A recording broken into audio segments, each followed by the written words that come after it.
We're gonna go ahead and process Sam's fish right now, and we're gonna do that for two reasons. We wanna take good care of the meat of this fish. We harvested it. We wanna make sure it's the best quality meat that we can when we go to eat it.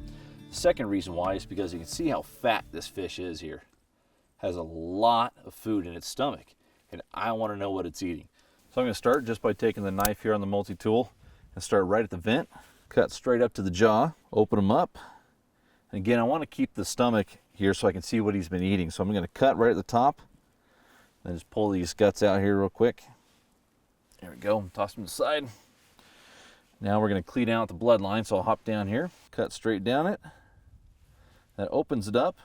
I'll just take the butt end of it here, clean it out, just kind of push down and rub it all out.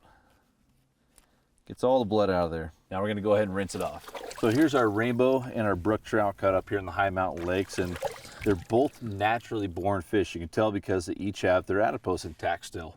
However, when we look at the meat, the trout, the rainbow, is much more opaque compared to the brook trout, which is much more red in color. And that has everything to do with diet, what they're eating. So these two fish, although we caught them in the same location, have had different forage throughout their life. We'll see how they taste different.